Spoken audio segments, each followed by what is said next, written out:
this. So when I was going and thinking about what would be a great thing to talk about for today's call, what I had sent out in the group was really about how to continue to get engagement strategies, right? How to continue to really help people to convert within the bot. And as I was thinking about that, what I really started to kind of realize is that it comes down to building a great bot, right? It comes down to building a quality bot. And if we want to be able to give a bot, and give them a done for you bot, we're going to have to make sure that we go through some steps on our end to make sure that happens. And so I found this article here, and I have to give full disclosure. It's not my article. It's written by this guy. And it says it's a beginner's guide to designing smart chatbots. And what was really cool is it kind of took people through the process in terms of helping people to understand where it was going. But if you guys remember, like this guy in Microsoft Word, here's where the original chatbot started.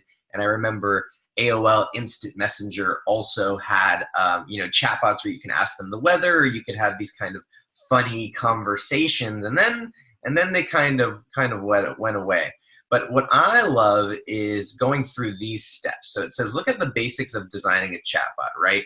So consider use cases, right? So people always ask me, okay, how's it going to work for me? And so what you kind of need to think about is you need to get creative on what are the different ways in which you're going to use it. Is it going to be a lead generation bot? Is it going to be a content delivery bot?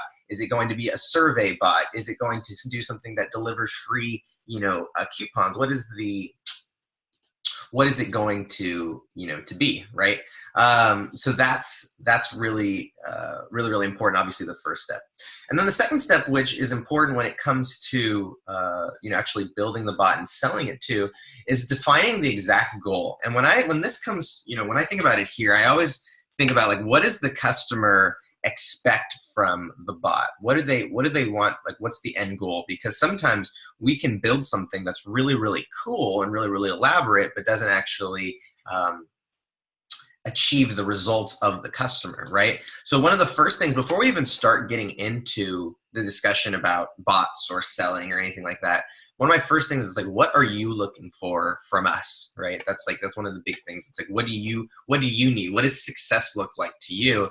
And then defining that in terms of the bot is huge, right? Now, where it gets a kind of fun, and where I want to talk about it here, and why I think that would be helpful for us, is step number 3. It says to work on the personality and the tonality of the bot, right? This is a big question that I get at the beginning. It's like, do you tell people that it's a bot? Do you tell people that it's actually not a real person? Do you name the bot? Do you make the bot a guy? Do you make the bot a girl? Like what do you, and there's all these, there's just, there's no right answer. The thing is to make a decision based off of your client, to make a decision off of the business, off of the brand, off of the personality, and to base it off of that, right? If it's something a little bit more corporate, if it's a recruiting bot, if it's something that is targeting maybe an older demographic, well, maybe it's going to be a little less of like a jokester personality, right? Maybe less kind of silly memes and stuff like that. But if we're targeting young people, or it's a kind of a consumer brand, or it's a younger, hipper brand, well, I'm going to incorporate more gifts. I'm going to incorporate more, just humor, right? And so deciding that at the beginning, because what you don't want is things that clash, right? So you don't want it to be very, very, very serious, and then all of a sudden there's this weird joke or meme that comes out of that, comes out and it just kind of throws off the experience, right? Or vice versa, where it's very, very, relaxed, and kind of much less serious of a tone, for lack of a better term. And then all of a sudden you go into these hardcore, questions, or you put them through a 15-question survey, right? So just kind of being intentional when it comes to it, because what that's going to do is that's going to increase the engagement. People don't care that it's a bot, right? Like people don't care if it's a helpful bot and you're upfront with it. People don't care that it's not a direct person, right? Or it's not a real person. What's important is being consistent and being actually helpful, right? So if you say that I'm not a real person, then on your default messages, have a way for them to be able to get to your, be able to talk to a real human, right? So this is huge. So step 4 is list out the specific tasks a user can perform within the chatbot, make the task flow on a paper whiteboard. So this was big. This is big too, like when you're planning it out. And I use Flow. We can just hop in here and use Flow Builder. Or Simple Mind, excuse me. So if you guys are building in obviously in ManyChat, or if you're building in Chatfuel, you have some different options here. But one thing that you can do is you can just use, like yesterday, like it got as simple as this, right? It got, let's see, where is it here? I'm gonna stop my share really quickly. So like it got as simple as just putting it, writing it out. It had like welcome, and then they do this, and then they do this. And I have like these basic arrows, and that's all it does, when it's just to show me the flow. So now I know, okay, I need to build this section, then I need to build this section, then I need to build this section, and then I need to build this section, and make sure that these sections have opportunities for them to cross over and stuff like that. So building a visual model for yourself is really, really important when it comes to actually like designing a, helpful bot. So I always think that there's 3 components that come, into the bot. So the first component are the opt-ins, right? So when you're building a bot for somebody, right, like you're building a functional. Let's talk about functional. Let's call them Smartbots, right? Why not? Let's just make it a name for it, because people know smartphones. Well, here's a smart bot. So the first thing is opt-ins, right? So making sure that people have great ways or easy ways to be able to opt into it. So the welcome message is a big part of that, right? Or actually, we'll cover that later. Making sure that your clients have links, right, to be able to give to them. Making sure that your clients have, I also like to give them the messenger code. And you could offer them, obviously, an option is Facebook ads. But one functional way is if you want to give something to a client, right, they've got to know how to be able to get people into the system. So you've got to be able to provide a way for them to be able to get opt-ins or subscribers, and so you can create these 3 different kind of functions here, right? And you can go into however elaborate that you want. But now each of those are going to have what's called the content. And this is like, there's a couple of things, but you've got your welcome message, right, which is a thing that you need to account for. You've got your default reply, which is something that you need to account for, right? Like what's going to happen when they just say something random. And there is, different kind of tricks and techniques to make it not sound like a total robot. And what's cool now is you can have multiple default replies if you use, conditions and different A/B split testings and stuff like that. So that's kind of one way to be able to do it. And then obviously you have your individual flows, right? Your individual flows. So I realize I haven't taken a whole lot of questions here. I'm going to get through, I guess, the last part here, and then we'll take questions, and then we'll dive into each of these a little bit more, depending on if you guys have some specifics. And then the last thing, at least for a smart bot, is just for lack of a better term, let's just call it zaps, right? Like, and what I mean by that is or we can maybe we'll do here, see, call to actions. So at the end of this, right, at the end of this content section, there's got to be something that we're prompting the person to do. Are we prompting them to give us their phone number? Are we prompting them to give us their email? Are we prompting them to register for an event? Are we prompting them to visit a sales page? Like, what is the call to action over here? And so for that, what's great about those is you can integrate websites, right? To be able to use those. Now it's getting really, really close to being able to integrate payment directly into the chatbot. I know that's coming very, very soon. And I also have I'm working on a software that will kind of allow you to be able to do that as well. And then the last call to action could be, let's just put info, right? Because maybe we're asking them for their information, right? Maybe we're asking them for their email or their phone number or whatever it is. So we've got these 3 kind of components of kind of a smart bot. And when we're building something for a client, these are really the 3 things that we need to think about. How do we get people into the system? what do they do when they're in the system, and then what's our main goal in getting them out of the system. How do we, what's kind of the end of the road there. So that is kind of what, when it comes to planning, bots here, right? It says list out the specific tasks, right? Convert the flow to it says, so here's where we were kind of whiteboarding it, and then we need to kind of write it out and script it out. And it has some different tools in here, which you guys can use as well. I haven't really gone through all of them, but hopefully this is kind of giving you some ideas of, okay, what's the process for actually making, a functional smart bot.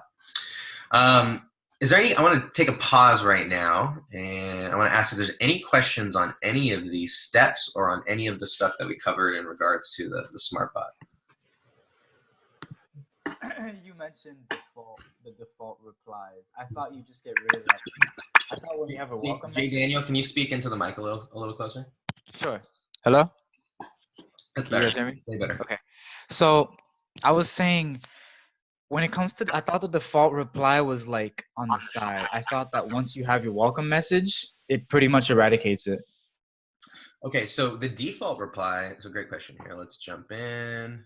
Go to desktop. So the default reply is actually what happens when they're already in the bot and the user just says something random.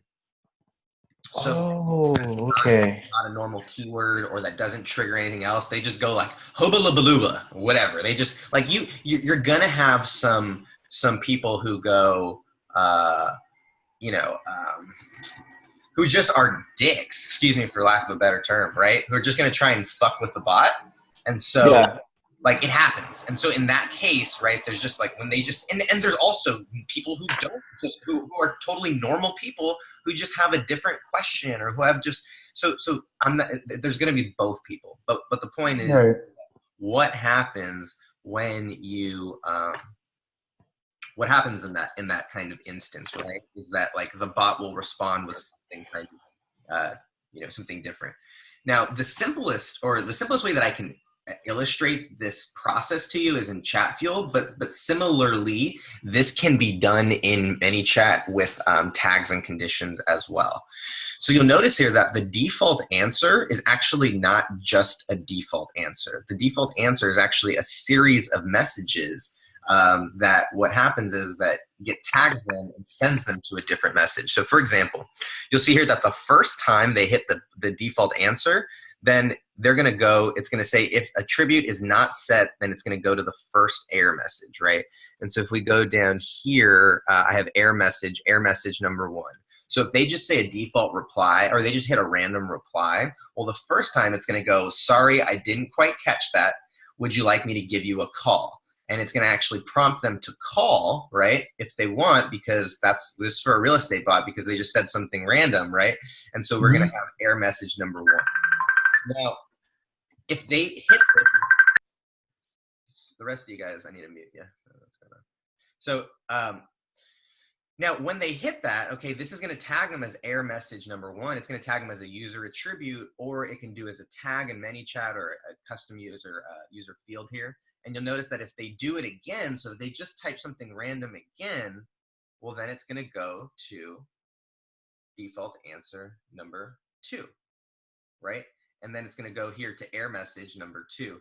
And so what this does is it kind of makes it a little bit more, and then it says, this one says, the system can be difficult sometimes, just hit the button at the bottom to start over, right?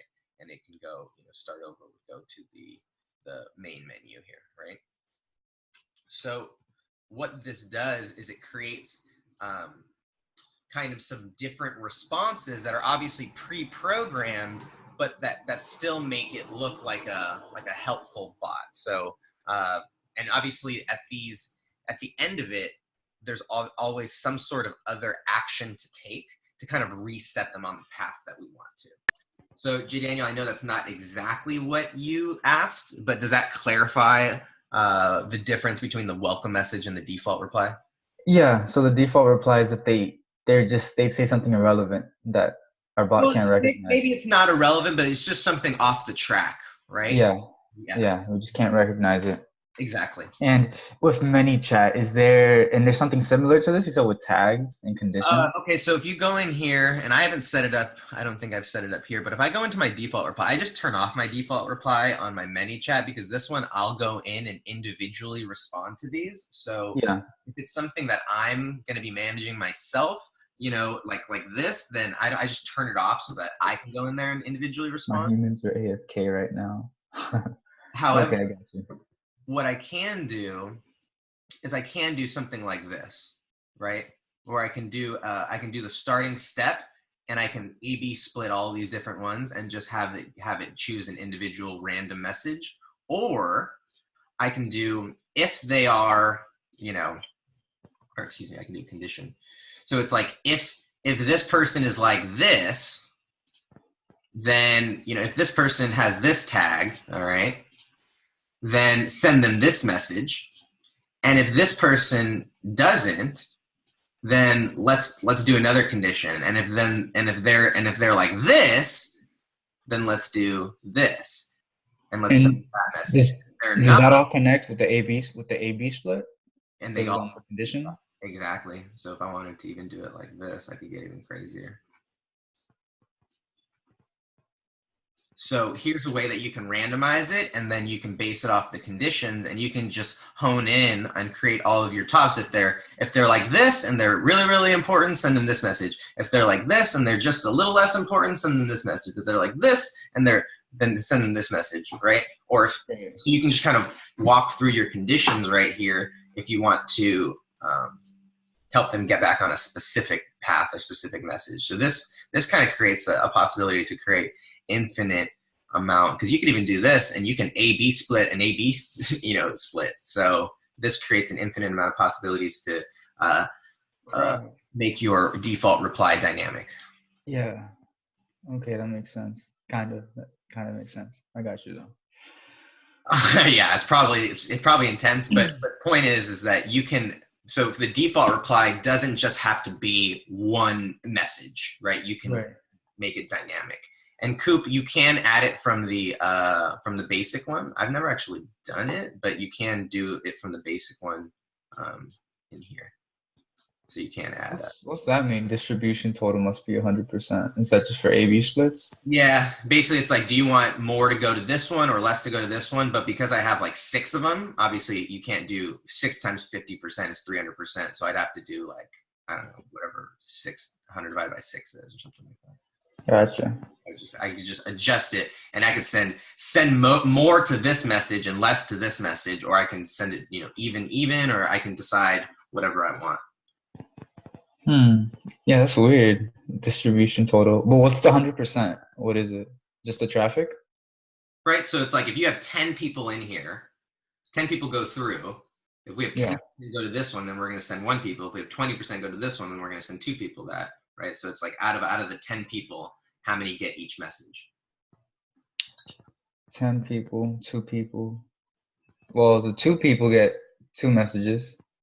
No. So what it is that, so it's like this is the distribution, right? So it's got to all be out of 100. So Yeah. it's got to all, obviously it's at 339 right now. So let's just say that there's 10 people that come in, right? Mm-hmm. This one, let's say will have 10%. This one will get one message will go to one person will get that message. One person will get that message. One person will get that message. One person will get that message. One person will get that message, right? If we have just 10 people come in, so then that's 10, that's 65. So then and then the other 5 will get this message. So it's just how many, right? It's just distributing the totals, right? So I don't want to harp too much on that, but basically what you get to decide is which message is predominant, or which message is not, and you can choose the different percentages right here. So okay, and the control would be like the specific kind of traffic they're coming from. So like if they're already in a tag or something. what do you mean the control?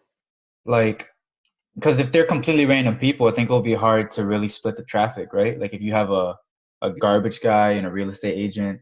Well, this is just saying you just want to random it, right? Yeah. That's what this is saying, is you want to make it random. If you want to give different options, then that's a different thing, right? But what we're Okay. talking about here is you can make your default reply random. Oh, okay. That's why I got off track with the default reply. I understand now. Great. Awesome. So Coop, hopefully that answered your question as well. Any other questions on? Yes. It's a restriction there for 24 hours on the default reply. What do you mean? If you look at the question mark. What are you referring to? To the right of edit of the default reply. It only shows once a day. Let's see. Default reply is sent when the bot doesn't know, tells users they can ask what keywords, provides them with the menu by sending the message, sends only once within 24 hours. So yeah, so I don't understand that. This is basically when they are messaging you, then they'll get a different message, right? And so you can randomize it or you cannot. I mean, if it only shows one time a day, if you only get a hit one time. Right. Well, I don't understand the sense about it. Okay. So sure, I think that's a good point, if just for you to know that it'll.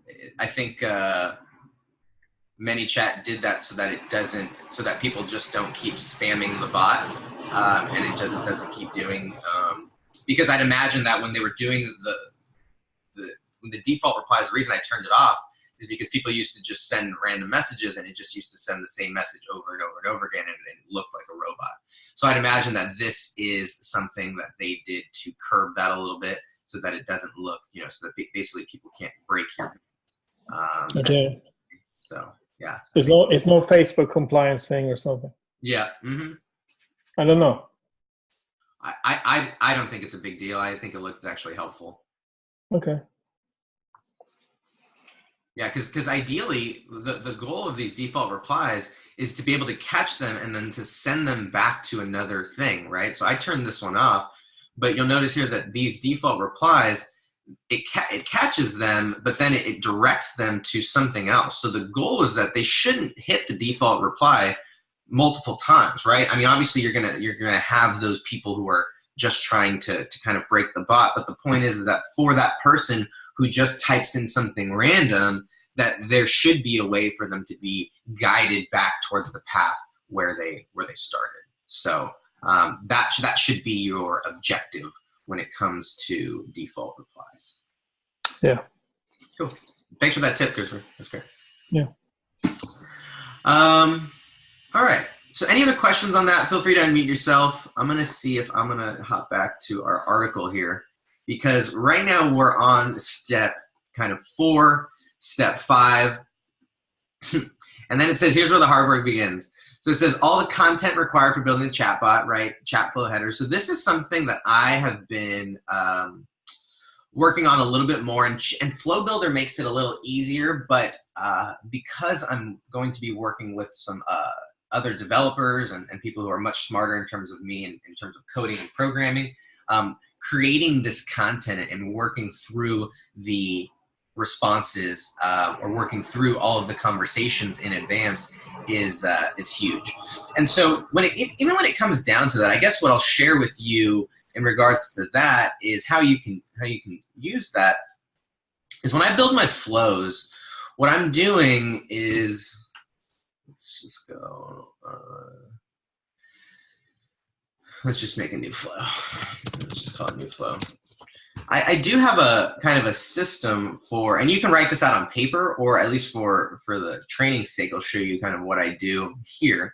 So I think I've got a starting step, and then at the end, I've got some sort of thing that I want them to go, right? I have some sort of message that I want them to take, and maybe it's I want them to click this button, and maybe I want them to go to a particular flow, right? But I've got this flow, I've got this starting step, and I've got this ending step. And so my goal here is now I've got to create a conversation that would facilitate someone going from here and step 1 to step 5 or whatever it is. And the great thing is that this can be as simple as this, right? It can be as simple as you go from one message, you know, to directly to the call to action. And I've done those before as well. And those, you know, those are obviously are effective. Or you can decide that maybe you want to take a different path and you want to send them on kind of this different elaborate path that's really, really tailored to them. So maybe they get this message, and then for those people, or maybe what you decide is if they click that, well, now you can decide, well, if they're like this and they match this condition and they have this tag, you know, send them this message. And so now what you can do is you can start to go ahead and build out these different messages that eventually your goal, we already know, is to get it and connect it back to this thing. So maybe we have different steps in here, and maybe we have different videos or different buttons or different questions or whatever it is. But now we know, okay, what's the conversation that's going to take me from point A all the way to point Z, where I want to go, right? And we can decide how elaborate we actually want to do it, right? So this is kind of what I do, and then now I'll go through and I'll write these pieces, and I'll say, okay, if I were to do this, what would I say? And I'd say, hey, you know, answer the phone or something like that. And then I'd say, okay, what if they responded? What would I say next? And then I might, you know, say something like this. And so what I do is I actually build out the individual flow and what it would look like first. And I go, okay, I know that there's going to be this and this and this. And then I go back and individually write these individual messages, because these essentially, they should be treated like individual messages, right? Individual kind of copy, you know, they should be, they're just as important, because a lot of people will make it to the end of the flow, but we also know that there's positives in adding more layers and more steps to the flow, right? If we have a very complex flow that has people go through, you know, I've had people go through 7 different buttons to get to the end of a flow, right? And so if that is the case, and we do have, you know, a much more complex flow, well, then we know that these people, right, who actually make it to this, right? We know that if they go this route, right, this route is a much more qualified lead, or a much more engaged lead, or that person is much more involved in the process. And so those leads are going to be much more nurtured. They're going to be much more engaged, like the whole thing, right? Whereas we might get people to click this button and go directly to here. But the great thing about the bot is that you have this moment, right, where now they've engaged with you here. So you've now got 15, 20, 30 seconds, a minute and a half, if you want to try and engage with them as much as you can to ultimately get them to this end step, right? So as we're kind of, you know, this next step was, okay, building out all of the, you know, the content required for the chatbot. So once you get through all these individual pieces, right? Well, now you need to build the individual flows for each of these individual pieces. And when you're building the individual flows, similarly, you can go through and you can plan it out and say, okay, here's the flow that I want to happen. Okay, now what are the words that need to happen to actually compel someone? Or maybe it's not words, maybe it's pictures, maybe it's a video. What like, I'm always thinking, like, okay, what do I need to say to get people from here to here? And then that's what I put. All right, hopefully I didn't bore anybody, you know, nobody left. Any questions on that? At least the last few minutes that we covered in terms of planning out your individual flows and getting people to actually get to the call to action. Yeah, so I know I ask a lot of questions.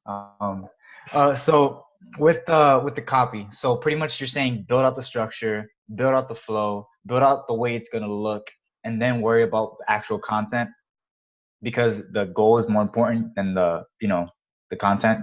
For me, that works. I'm sure that there are some people who can sit down and they are natural conversationalists, so they can just start at the beginning and create a flow that is going to make sense. But for me, like, I'm very like linear in my thought process. So if I'm working on the structure of the flow, like that's a totally different thought process for me than the words of the flow. And just so Right. for me, they're just different buckets. And so I do the structure first because then it makes it easier to plug in the words. Whereas I've had sometimes the words created and then I've got to copy and paste onto different kind of things. Because I'm like, oh well, it would actually. Yeah. So for me, I found that building the structure first is more helpful, but I'm sure there are people out there who will say, Hector, you're wrong, you're an idiot, and and are just natural conversationalists. But I'm not. I'm much more of a structure guy. So that helps me to put the foundation first, and then I can paint the walls and stuff like that. Yeah, I think I'm the same way. I've been trying the conversationalist and it takes forever. So I keep messing up. Yeah, and that's exactly it, because it takes a lot of time, right? You're Yeah. writing this, and then you're writing the words, and then you're like it's like a start stop kind of thing. Whereas Yeah, there's no flow in the flow. Yeah, exactly. There's no flow, no flow in the flow. So building this allows me to be kind of one stream of thought process, and then I don't know, my brain puts them in two different buckets. So, Benson, for your question, you said, once the flow is built, can the flow be switched or be adjusted if it's not meeting your goal? Yeah, what I love about this now is that now once it's built, we can do a couple of things. So if you didn't know, now you can actually hold the shift button and you can copy all those, and I can copy it, and I can copy it right here into my flow as well, and it'll be down there. Or I can go into a different flow, and I can actually drop it into, let's just go back to the one that we were doing before. I can actually drop it into whatever a new flow that I want to. So that's the great thing as well, is that these flows are available as well. So now it's in there, and I can drop it right in there, and it's available to use. Now, what's also very helpful is that we might want to send people to a particular spot in a flow, right? And right now, it's not you can do it with conditions and tagging and sequences and stuff like that. However, the makeshift way to be able to do it, the way that I just kind of got around it, was that what you can do is you can actually, let's see here, we're gonna have to publish this. If we publish it, right, oops, it's not, there's too much stuff. So what I'm gonna show you is if I go back here and I publish a flow that is, duplicate. If I publish this flow, or excuse me, if I duplicate the flow, what I can do is I can actually go in and I can change the starting step. So I can go in and I can say, you know what, I want to make sure that I'm going to keep the same flow, but I'm going to change the starting step, and so that this flow is welcome copy edited, right, or welcome flow 2. And so if I want people to go to the second step, right, then I can send them to welcome flow 2 instead of welcome flow 1. So here are other ways that if you want to reuse this flow, but you don't want people to go through the whole flow, you can duplicate it and just change the starting step and send people to that as well. And yes, you can change the flow once it's up and running. Once you hit that publish button, it'll go live on the bot. So Sweet. Cool. Hopefully that helped you, Benson. J. Daniel, cool on that stuff? Yeah. All right, let's, and guys, throw down any questions. Feel free to unmute yourself or throw them in the chat, and I'll answer them. But rounding it out here, right?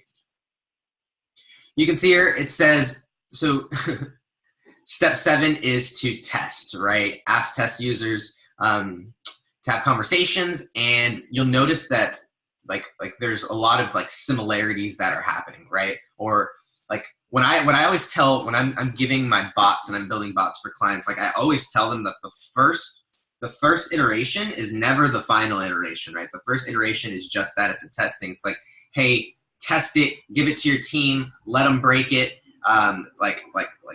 and what we need to do is we need to find out where are all the gaps, right? Okay, it seems like a lot of people are saying this stuff, so we need to make sure that the welcome message accommodates for this. A lot of people are getting stuck here. This looks funky. This is taking a long time. Okay, so then you have all these things that are, because in your head, it's really interesting, right? In your head,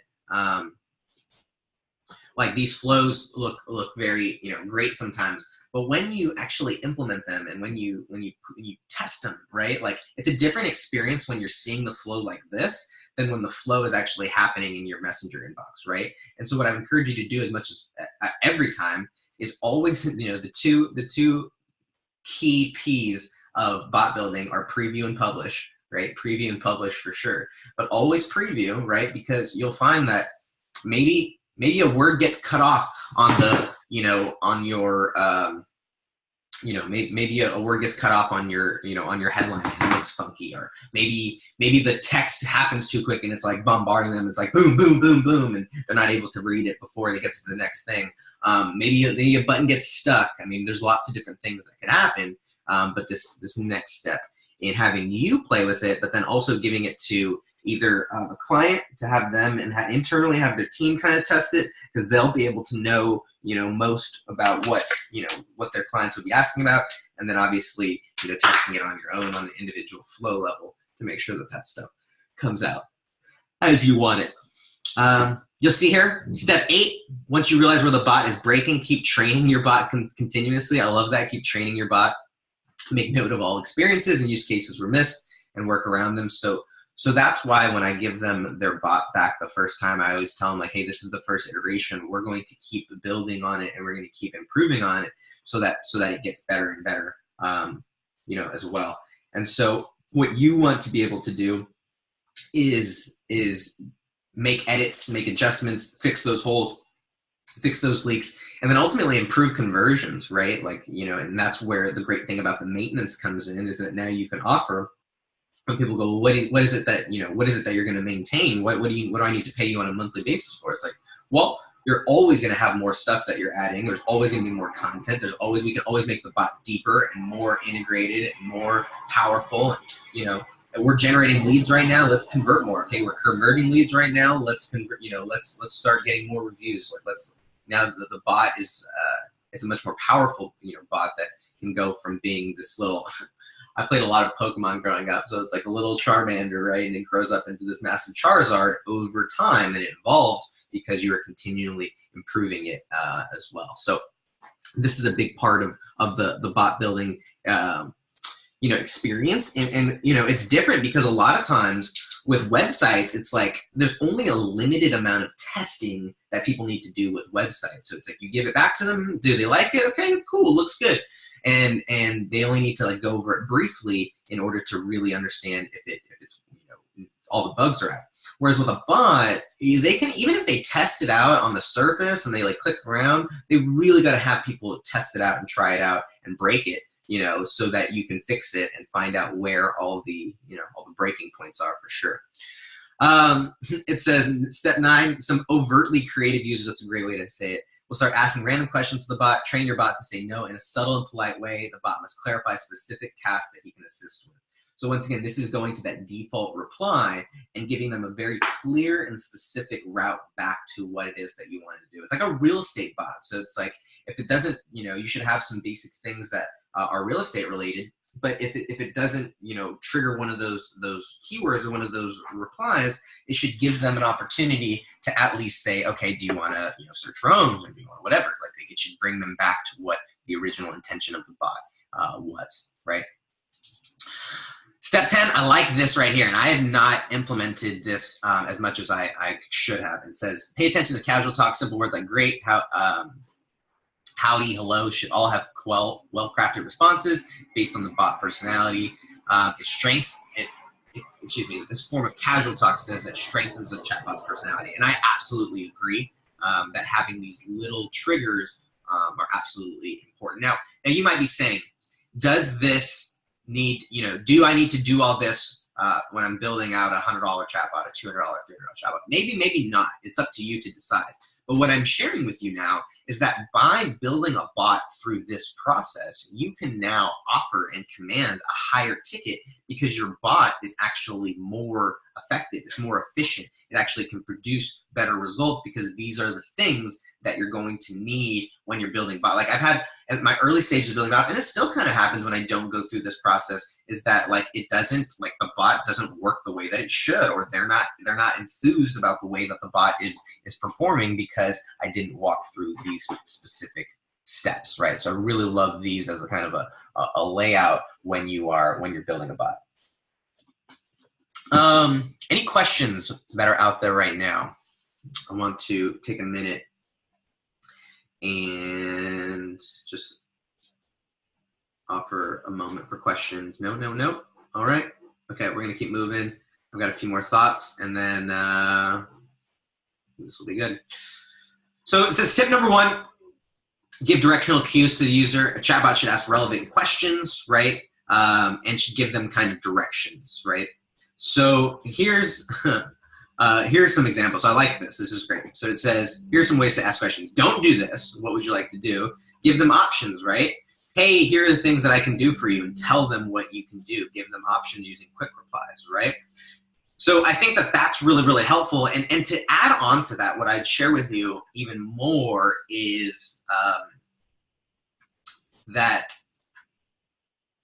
giving them like spelling out the directions, right? Like click the button below, or just hit one of the buttons, or click below, or here's the, right? Like really kind of hand holding and spoon feeding the process for them is so important for them to take the next action, right? Because people will find any reason to not take the action because people are lazy, people are risk averse, they're marketing averse, they know what, they're sales averse, they know what's going to be happening.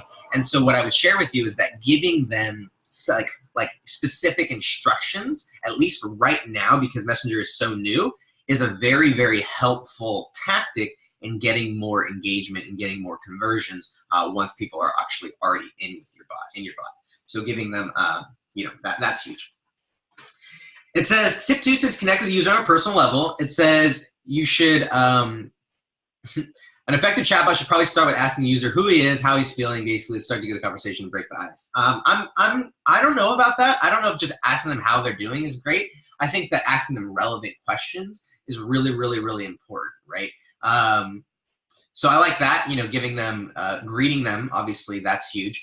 What I'll share at this part, right? What I'll share at this moment is using different things like GIFs, right? And like especially GIFs, right? GIFs, emojis in your buttons, emojis in your quick replies. Those are super, super helpful, and once again, increasing conversions here, right? Someone reached out to me, and it was a really good point. They said, you got to use more pictures because with text, you miss out on all of the human emotion, right? And what I love about GIFs is that they're able to capture the emotion of a particular saying, like in a sentence, right? Like so I think about this, right? Like hey, Vibov, I don't know how to say that. I'm sorry. Hey there, good morning, right? That's awesome. And that obviously evokes some sort of something.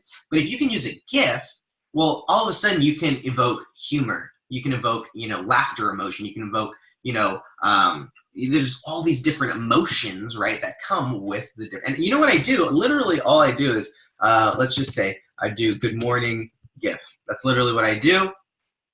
I go on there, I go on Google Images, and I see, these are all kind of weird. This one actually is kind of creepy, but this one might work. Like look at that. That that's so creepy. But once again, that is a different kind of experience. So creepy. That's a different kind of experience than good morning, right? It's just a different experience. So by using GIFs, it's just much more powerful, right? So that's what I'd say about that. Tip 3, it says sometimes it's all about timing, right? In some use cases, it takes time to process the request, so make sure that you keep them engaged. Sometimes, right, if you're programming really smart bots, right, and things that are interacting with databases or interacting with APIs, sometimes it does take a little bit, and that's okay, right? So telling them that it's going to take a little bit of time is important. What I'd also share in this vein is to make sure that you are following up with people until they take the appropriate action that you want them to. If they haven't given you their name and phone number, or their name and their email, or whatever you're trying to get from them, track it and then follow up with them until they give it to you, right? Follow up with them until they give it, they actually send it, or usher them out of the bot, right? So what I want to say here is that, like, when it comes to timing, making sure that you follow up with them is a big part of that too. And if you can track who has given you information and what information they've already given you, and you can actually utilize that so that you don't have to re-ask for it again, all of a sudden it makes it a lot more easier. Not to mention, I just heard today that Facebook is actually uploading, like when you were asking them for emails, that you are, it's automatically prompting them to give you a quick reply. Or excuse me, it's automatically prompting them to enter the email that they log in with. So they don't actually have to type in their email. When you ask for their email, it'll actually prompt a quick reply with the email that you log into. I think that I've seen it. I don't know if it's a roll. But that is that's going down. Christopher, did you want to add something on that? Yeah, it's the phone too. The phone number as well. Love it. Yeah. Bots. See? So all those people who are like, well, I don't like bots because I want their phone number and email, or I don't like bots because I want to do lead forms. Well, build a bot. B word. That's what I got to say about that. So thanks, Christopher, for that addition. That's big. Emotions you'll see here. This is why I like to do, GIFs and stuff. So that's big. And it says well-designed chatbots work best. Absolutely. So Amy actually put a little flow in there. And of course, you always want to be mindful of overdoing stuff. Too much sugar, a little bit of sugar makes great lemonade. Too much sugar makes you vomit, for sure. So Amy, great point on that regard when it comes to that. All right. So the last thing, and I'm going to take a quick second on this because I know that I promised some people some Zapier training as well. So we can kind of do that again. But I want to at least stop and see if there's any questions on this whole aspect of designing smart chatbots. What I love about this is smart chatbots is essentially like my intermediate bot, right? For our agency, we sell basic bots, which are, $1,000, maybe we've charged less than that, few $100, but now we charge $1,000 for a basic setup, right? And then there's this intermediate one, which is really about taking that information and putting it into their CRM, or taking that information and getting it into their inbox, or getting it onto a Google Sheets or whatever it is, so that they don't necessarily have to be interacting with the chatbot. So I can go into a little bit of Zapier training. It's not, what I'd say about it though, it's rather simple, which is kind of nice. So before I jump into just about 10 minutes of Zapier training, any questions on building bots, building flows, building smart bots, anything here before we move on? Yeah, so I have another one. So looking at, you said, this whole process of putting it together, let's say it's client facing. How much creative control do you give them if it's a small business versus like something larger, something more structured? Ask the question a different way. Okay, so creative control. How much creative control, how much access to the bot, how much access to the features do you give a business? Great. Small versus large. And I'm the king of non-answers, because it's like it's whatever you want, right? I've built bots that were low charge, few $100. I built the bot and I gave it to them and I handed it off to them and I gave them access to it, and I was like, this is yours. This is your thing. I'm done. Right. I'm like, I built it for you. Here it is. I trained them. What if they're on retainer? What if you're on like a retainer? Great point. On the other side, though, is if they are on retainer, right? It's obviously going to be, it's going to command a higher price usually. And those, usually I don't give them any access at all, because usually they don't want it. Right. and I give it to them, and I sell that to them as a benefit for them. It's like, hey, you don't have to deal with all this tech stuff. You don't have to deal with any of this stuff. All that we're going to do is we're going to pop out the leads that are into your system, and it can be as simple as, even if you zap every single ManyChat user or every single ManyChat subscriber into their CRM just so they can see what's happening. Like, you don't have to just zap them in once they have a number. You can zap them in once they come in, and then zap in their phone number and email once they give it to you.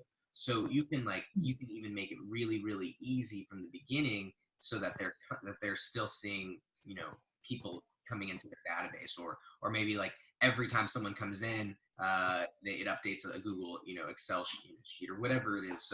So if they're on retainer and I'm managing it for them, I give them zero access to it unless they really want it, unless they can handle it. But most can't. So, Right. but I sell it to them as a benefit, because like, you don't have to deal with it, but also as a way I've had clients where they're like, okay, well, this, we're going to do it on our own. So why don't you go ahead and just give us the bot, and we'll do that. And I'm like, no, it's not the way that it works. So being clear on that is big. Well, but if it's a retainer, usually I just manage it for them, and I just put the leads in a place where they can access them easily. Gotcha.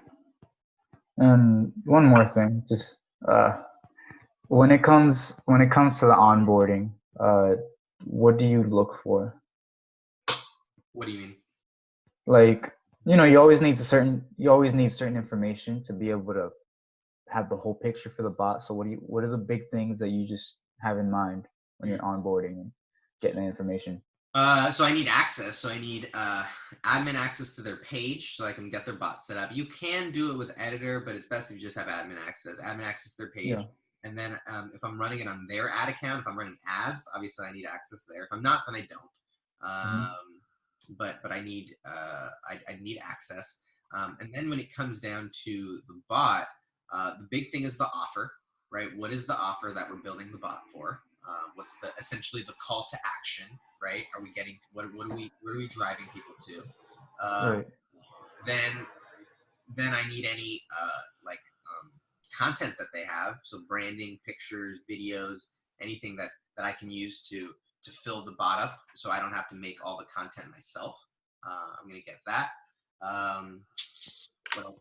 And then for me, a lot of the times, so after that, then I can get to work. I don't really need a whole lot else. I mean, of course, there's payment. Of course, there's contracts and stuff like that, and that is its own kind of can of worms. But in terms of building the bot, that's what I need to get started. Now, usually, what comes along with that is we're also building Facebook campaigns with it. So what for me, the next step. And this can also, you can use these questions if you're not doing Facebook ads, but I go into what's their demographic, right? Who's the targeting? Are we doing it? Is there a certain age? Is there a certain gender? Is demographics, income levels, right? Psychographics, what types of people? Are they rural? Are they, suburban? Are they wealthy? Not? Are they, I want to get into all of that. I'm going to also, I like to do some research on whatever the other, I like to look up reviews of similar industries. So what I'll do is I'll go on Angie's List, or I'll go on Google reviews or Yahoo reviews or something like that, where I can find reviews of people bragging about the type of other businesses in the industry that I'm working with. So if I'm, let's say, real estate agents, really a lot of people work with real estate agents. So I'll go in and I'll look up other real estate agents in that area, in that neighborhood, and I'll see what are the positive ratings that people are giving. What are the positive reviews that people are giving? And I'm really looking into why did they write that review? What was it that stood out for them? What was so positive about that experience? So that I go, okay, that was the thing that made the difference. That was their hot button. I'm going to factor that and I'm going to work that into my marketing. So the next level is what do I need to get built? I don't need anything, but if your question is more so of what's my research, kind of process before I start building, well, then now I start doing, I go and I start doing that. I try and see if I can find any other ads that have been, or that are running, that are similar. So after I get the info, well, then there's the research process. But I'm not sure if that's what you're asking about, or if you're asking about, I don't know. But does that make sense? Yeah, that makes sense. Any questions? Any other clarifying questions out there? Yeah. Sorry. I'll talk for a little bit. Christopher, why don't you go ahead, and then Anais. Okay. Yeah. Question about, you say you don't let them go into the managed chat, but when it comes to broadcasts, how can we manage that? Because of the people want to make their own personal broadcast. I've yet to work with a client that wants to do that. Usually they just want it to happen. So as part of our maintenance is we offer 3 scheduled broadcasts. So all that we ask them is we just tell them, okay, if you want something to go out, just tell us what you want to go out, and we'll schedule it in advance, and it'll go out right when you go out. Okay. Yeah. And then that's a value add for them, because they're like, what? You'll do that? And we're like, yeah. And you can just do it as set up a simple Google, a Google Excel file, a Google Sheets, have the, put date, time, message, call to action, link. And it's just like, okay, anytime you want a message, you just fill it in here, and then we'll have our team go in and grab those messages, schedule them out, and bada boom, bada bam. Okay. Great. Anais, did you have a question out there as well? And my question was on the follow-up. What kind of structure can we do for the follow-up? What's just the basic follow-up structure?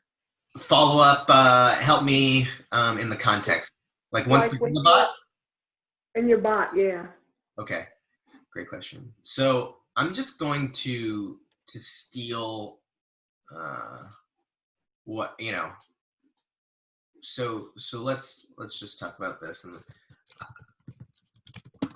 yeah, so here's where I learned it, right? So it's just the Russell Brunson, it's the, what is it? It's not the Seinfeld sequence. It's like his intro sequence, right? I don't remember what he calls it. But that's basically, it's a soap opera sequence is what he calls, right?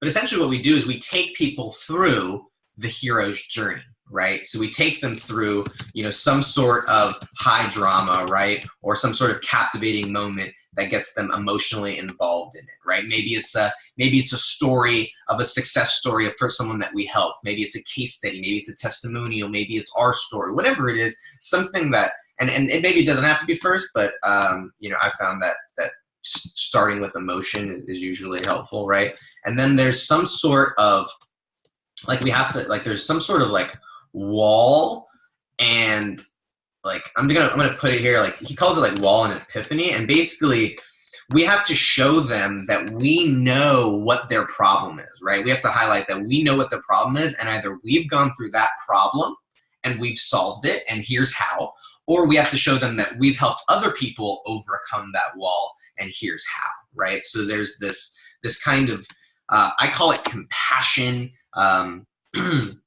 It's helping. It's very needs based, but there has to be something that helps them to identify that, that helps the business to identify with that client, right?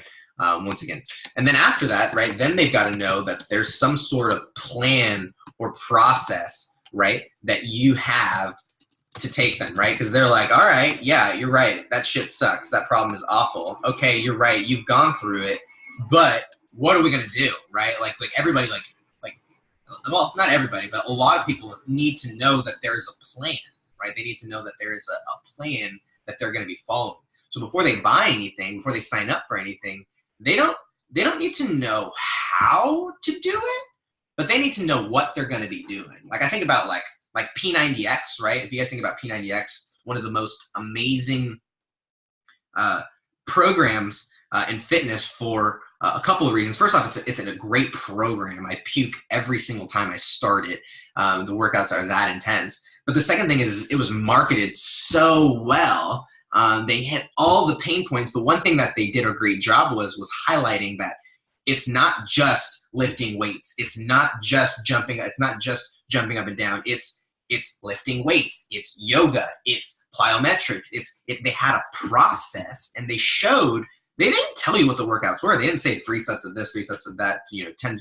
No. Because if they did that, they would have scared people off. But they said, we're going to help you, and we're going to teach you how to grow your strength. We're going to teach you how to grow your mobility. We're going to teach you how to do this. So there was some sort of process that was explained in the follow-up as well.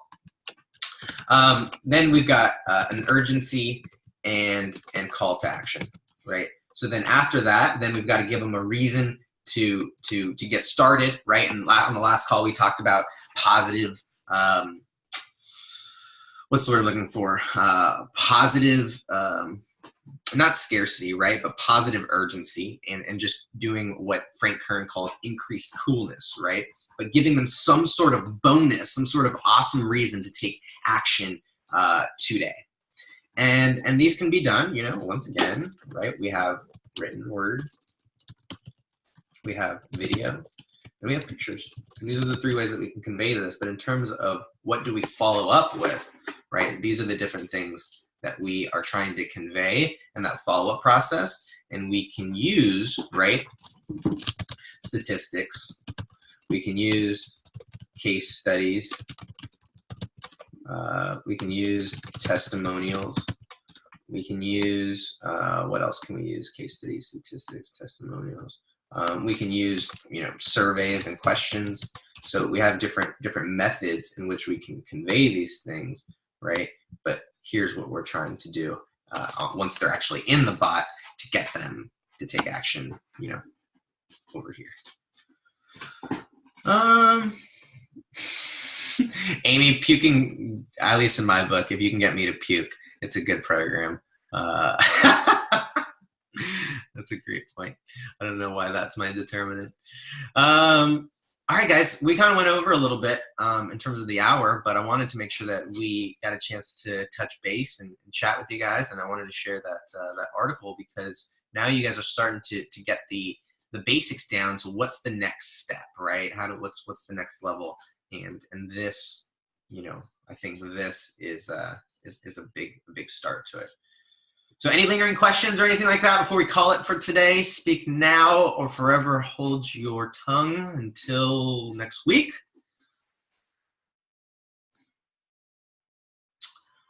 So Amy says, what kind of flow would you do for exhibitors at an expo? So Amy, I think that's a great question. I'm curious on the question though. So give me a little more context in the group, and I'll see if I can answer that in a lot more detail maybe. But I would just do lots of follow-up and qualification, lots of questions. Benson, what I would say about the 24+1 rule is just ask questions when you are sending out messages. Just the very first question should always be, or the very first message in a broadcast should be a question, so that once they engage, then you can start selling to them. So that's what I would say about that. So just don't sell, just ask a question. Hey, have you heard about this? Hey, do you want to see this? Hey, would you like to get this, right? And if they hit yes, then you can say, well, hey, check this out, right? But, and then also what I would share with you is give them an opportunity to say no and get out, right? Or to have them not get, your broadcasts about that particular thing. Because if you have someone who you're sending them messages about hats all the time, even if you just send them, hey, buy this hat, buy this hat, buy this hat, buy this hat, that's how you're gonna get shut down. So don't do that. So the next level is to say, hey, have you seen our new hats? That's like the next question, right? And the next level is like, have you seen our new hats? And then those people who say, if they have said yes or no, it doesn't matter because you can go, okay, here, go check them out, right? But then the third level is the people who have said that they don't like hats anymore. Stop sending them information about hats. Let them stop getting those specific broadcasts about hats. Maybe you sell shoes so they can get the shoe broadcast. So there's levels, right, of making sure that the first level is just don't be a doucher and be like, bye, bye, bye. The second one is ask them, in a creative way, get them to engage with it, right? It's like if someone is wants to, get you to come, out to dinner with them, they're not going to just say, hey, dude, pick me up for dinner. They're going to say, hey, are you busy? Or, hey, have you tried this, right? There's a leading question, okay?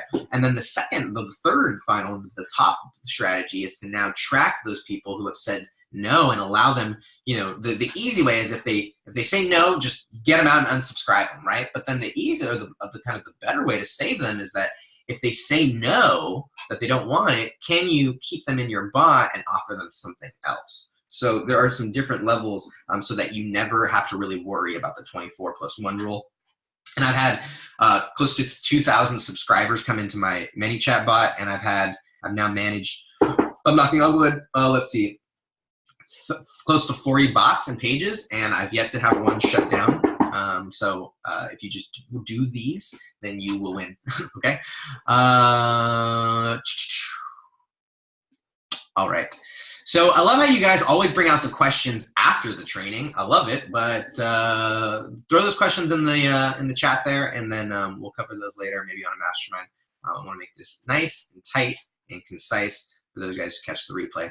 So let's see, a couple housekeeping tips here, or housekeeping things. First thing is that obviously we've got the Facebook group, so continue to ask questions in there. We have the Messenger group, so both of those are great places. And what I would encourage you is that just be mindful of how much you are asking and how much you are giving to the group, right? Make sure that when you are asking, that you're giving just as much, and that's what makes this community so beautiful, is that people are so willing to give. But it's also because for the last several months, 5-6 months or so, people have been giving and giving and giving. So when you get here, don't just come and take. Make sure that you're offering ways in which you can offer any value, whether that's testing a bot, whether that's sharing an article, whether that's giving some insider feedback. Giving as much as you ask is so important to making this community continue to prosper. So with that being said, sorry for the plane above, but I love you all. I will see you back on our next call on Tuesday afternoon, which is much more open. And so if I haven't answered your questions by then, bring those questions to the mastermind, and we'll talk about anything you guys want on Tuesday. And then last thing is that if you guys want the ManyChat promo codes, send me a testimonial video with your whatever your experience has been here in the group, or post it on social media somewhere and tag me in it, and I will get you 30% off of a pro account for 3 months. So, save a few bucks, but I'm all into bribery. So that's all I got for you guys. Hopefully you have an amazing weekend, and see y'all next week.